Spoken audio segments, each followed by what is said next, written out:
தெரியுமா இந்த system connect பண்ணுறதுக்கு அது செட்டிங்ஸ் தமிழ் உனக்கு தெரியுமா? ஓகேவா? அதில் டச் பண்ணிட்டு கண்ட்ரோல் பண்ண போகும். போயிட்டீங்களா? நெட்வொர்க் ஷேரிங் ஒரு ஆப்ஷன் இருக்கா? அதில் போயிட்டீங்களா? சேஞ்ச் அட்வான்ஸ் செட்டிங்ஸ் இருக்கா? அதில் போயிட்டீங்களா? அதில் வந்து நெட்வொர்க் டிஸ்கவரின்னு இருக்கா? இப்போ வந்து நெட்வொர்க் ஃபஸ்ட்டு நான் அது எதுக்கு நான் நெட்வொர்க் டிஸ்கவர்னா ட்ரான்ஸ்ஃபர் பண்ணுறதுக்கு. ரெண்டாவது ஆப்ஷன் வந்து பிரிண்ட்ரு ஆட் பண்ணுறதுக்கு. ஓகேவா? அடுத்தது ஆல் நெட்வொர்க்ஸ்ன்னு இருக்கா? அதில் வந்து யூஸ் 128 பீட்டுன்னு இருக்குல்ல, அதை அப்படியே விட்டுருங்க. கீழே வந்து turn on password production sharing இருக்கா? அது எதுக்குன்னா இதில் பாஸ்வேர்ட் செட் பண்ணி வச்சிட்டிங்கன்னா இந்த சிஸ்டமோட இதை நீங்கள் இதில் பார்க்கணுன்னா பாஸ்வேர்ட் போட்டால் தான் பார்க்க முடியும். புரியுதா? தேர்ட் பார்ட்டி யாராவது ஆக்சஸ் பண்ண கொடுக்காதுக்காக யூஸ் பண்ணுறாங்க. ஓகே, அவ்வளோதான். மேலே ப்ரைவேசின்னு இருக்கா?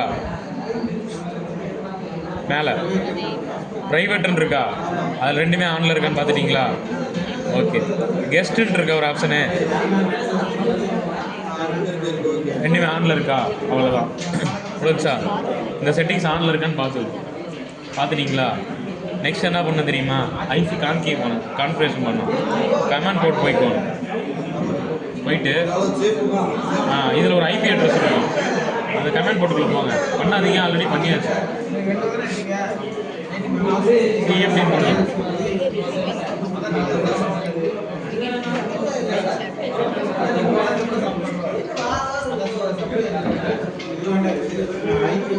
கைப்பாகல ஐபி கான்ஃபிகரேஷன் போட்டு இருங்க. சரி, ஐபி என்ட்ரு கொடுங்க. என்ட்ரு கொடுத்தீங்களா? இதான் இதோட ஐபி. இப்போ இந்த ஐபி என்ன பண்ணணும்னா, இங்கே இருக்கு ஐபி 169ன்னு போட்டிருக்கா. இது என்ன பண்ணணும்னா கமாண்டில் போயிட்டு ஐபி கான்ஃபிகரேஷன் போட்டு இந்த ஐபி அதில் டைப் பண்ணணும். அதெல்லாம் பண்ண வேணாம், ஆல்ரெடி பண்ணியாச்சு. இப்போ இந்த ஐபி தூக்கி இதே கமாண்ட் போர்ட்டில் ஐபி கான்ஃபிகரேஷன் டைப் பண்ணணும். பண்ணாதீங்க, ஓகேவா? பண்ணிட்டீங்கன்னா இருங்க அண்ணே, அவசரப்படாதீங்க. இது எதுக்கு தெரியுமா? ஃபஸ்ட்டு எதுக்குன்னு சொல்லுங்கள். அந்த சிஸ்டமோட ஐபி அட்ரஸ். இந்த சிஸ்டமோட ஐபி அட்ரஸ். இப்போ இந்த சிஸ்டம் இதில் கனெக்ட் பண்ணணும். இந்த சிஸ்டமில் கனெக்ட் பண்ணணும்னா என்ன பண்ணணும்? நம்ம எதில் இப்படி கனெக்ட் பண்ண போகிறோம்? எதில் கனெக்ட் பண்ண போகிறோம்? ஐபி அட்ரஸில் தான் கனெக்ட் பண்ண போகிறோம். அப்போ என்ன பண்ணணும்? இந்த ஐபி அட்ரஸ் இருக்குல்ல, இந்த ஐபி அட்ரஸை இதேமாரி இந்த சிஸ்டமில் ஓப்பன் பண்ணி இப்போ ஐபி கான்ஃபிக்னு அடிச்சிருக்கீங்கல்ல, அதுக்கு பதிலாக ஐபி கான்ஃபிகரேஷன் அடிக்கணும். அடித்து இந்த ஐபி அட்ரஸை அதில் டைப் பண்ணணும். இதில் வந்து ஐபி கான்ஃபிக்னு அடித்தா அங்கே ஐபி கான்ஃபிகரேஷன் அடிக்கணும். அடித்து ரெண்டு ஐபி போட்டிங்கன்னா 2 கான்ஃபிகரேஷன் ஆயிரும். ஓகேவா? முடிஞ்சு. இப்போ ஒரு எக்ஸாம்பிளுக்கு ஓகேவா? புரிஞ்சா?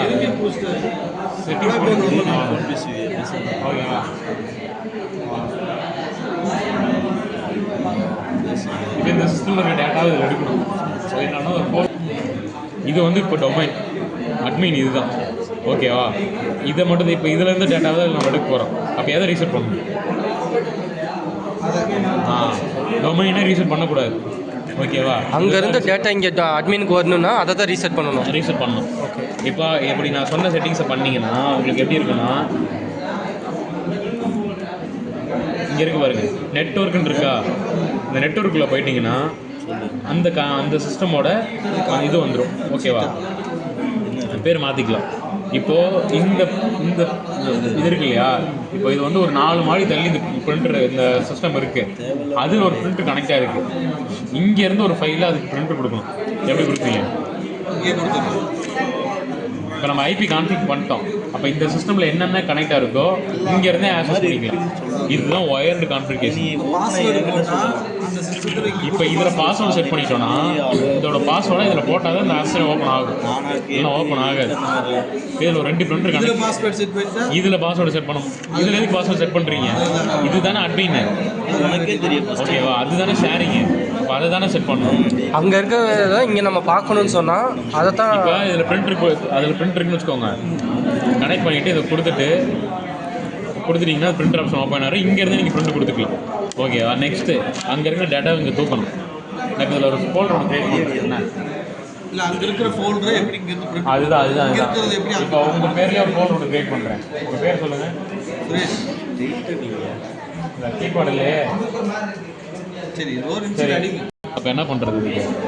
அப்போ இந்த யூசரில் போயிட்டு இது இங்கே இருக்கிற ஃபைல் அதுக்கு வேணாலும் மாற்றிக்கலாம், அங்கே இருக்கிற ஃபைல் இது வேணாலும் மாற்றிக்கலாம், என்ன வேணாலும் பண்ணிக்கலாம். நீங்கள் பாருங்கள் யூசர் இருக்கா, இதில் போயிட்டு இப்போது இதில் வந்து ஒரு ஒரு ஒரு ஃபைல் ஒன்று இருக்குது, அது எனக்கு இங்கே வேணும். அப்போ பென்ட்ரைவ் கொண்டு போய் ஏற்றிட்டு வர முடியாது. இப்போ என்ன பண்ணான்னா இதுதான் அதுக்கு பண்ணுறது. அப்போ வந்து பப்ளிக்கில் தான் அந்த ஆப்ஷன் இருக்குன்னா இதில் போனால்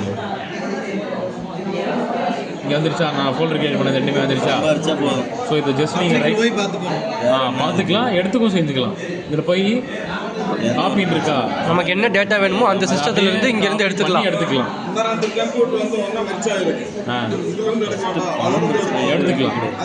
இதுதான் அட்மின். அதுலேயுமே என்ன பண்ணணும்னா ஐபி கான்ஃபிகரேஷன் மட்டும் தான் பண்ணணும். பேர் மாறும், ஒவ்வொன்றுக்கும் மாறும். இப்போ இதில் வந்து ஒரு பேர் போட்டிருக்கா, அதுக்கு ஒரு பேர் காமிக்கும், அதுக்கு ஒரு பேர் காமிக்கும், பார்க்க முடியாது. ஆனால் அதை வந்து அட்மின் இதெல்லாம் பார்த்துக்கலாம், அவ்வளோதான். அட்மினில் உள்ளதை மற்றவங்க பார்க்க முடியாது. அட்மின் இது இதில் பார்க்க முடியாது, இதுதானே அட்மின். அதுதான் பிரச்சனை.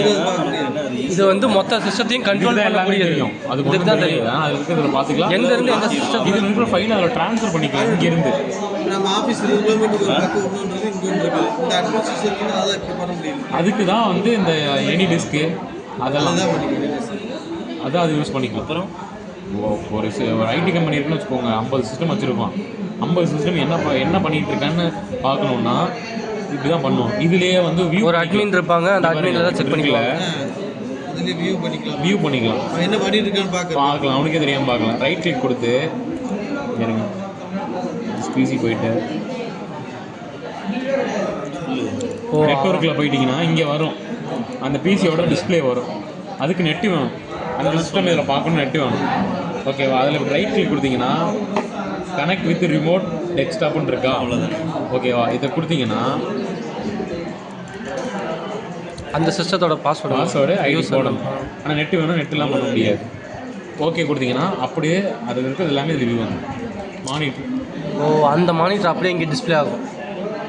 நீங்கள் என்ன வேணாலும் பண்ணிக்கலாம். இந்த ப்ரௌசிங் சென்டர்லாம் என்ன கேம் விளாட்ற டைம் பார்க்குறாங்களா, ஆஃப் பண்ணுறாங்களா, அதெல்லாம் இப்படி தான். இதுதான் நெட்வொர்க்கிங்னா இதான், நெட்வொர்க் ஷேரிங்னா இது வேறு எதுவும் கிடையாது. பார்த்துக்கலாம், வேறு எதுவும் கிடையாது. புரிஞ்சுக்கலாம் உங்களுக்கு. நெட்வொர்க் வந்து ஆனில் இருக்கா, இன்ட்ரா ஆனில் இருக்கா, பாஸ்வேர்ட் செட்டில் இருக்கா இல்லையா, அவ்வளோதான். அப்புறம் இதோட ஐபி தூக்கி அதில் போடுறோம், சிஸ்டம் ஆஃப் பண்ணுறோம், ரீஸ்டார்ட் பண்ணுறோம். ஒரே கேபிள் கனெக்ட் இருக்கும். ஒரே கேபிள்னா இந்த அட்மின் ஒரு அந்த சுவிட்ச் பார்த்தீங்கல்ல, அந்த ஒரு சுவிட்சில் எல்லாமே கனெக்ட் இருக்கும். இந்த ஒரு கேபிள்ல இருந்து அந்த சுவிட்ச் மூலிமா எல்லா கனெக்டும் ஆயிருக்கணும். ஒரே நெட்வொர்க்கில் இருக்கணும்ண்ணே. இன்டர்நெட் எப்படி வேணா இருக்கலாம், ஆனால் நெட்வொர்க் ஒன்றில் இருக்கணும். அந்த சுவிட்சே இருக்குல்ல, அந்த சுவிட்சில் இதோட டேரக்ட் இன்ஸ்டால் பண்ணிட்டாங்கன்னா அதில் ஒரு கோடு ஒன்று வரும். அந்த கோடை இங்கே போட்டாங்கன்னா இங்கேருந்து நீங்கள் உங்களோட ஆஃபீஸ் லண்டனில் இருக்குது, 200 சிஸ்டம் அங்கே இருக்குது, 200 சிஸ்டம்லேயும் அந்த சாஃப்ட்வேர் இன்ஸ்டால் பண்ணிடலாம். இன்ஸ்டால் பண்ணிவிட்டு அந்த கோடு இருக்கும், அந்த கோடை மட்டும் நீங்கள் போட்டிங்கன்னா இங்கேருந்து 200 சிஸ்டம் நீங்கள் பார்த்துக்கலாம். ஓகேவா? அது வந்து இன்டர்நெட் ஷேரிங். ஒரு ஆஃபீஸ் இருக்குது, ஓகேவா? அந்த ஆஃபீஸ்க்குள்ளே மட்டும் பார்க்கணும் அப்படின்னா அது வந்து network share, cable network sharing.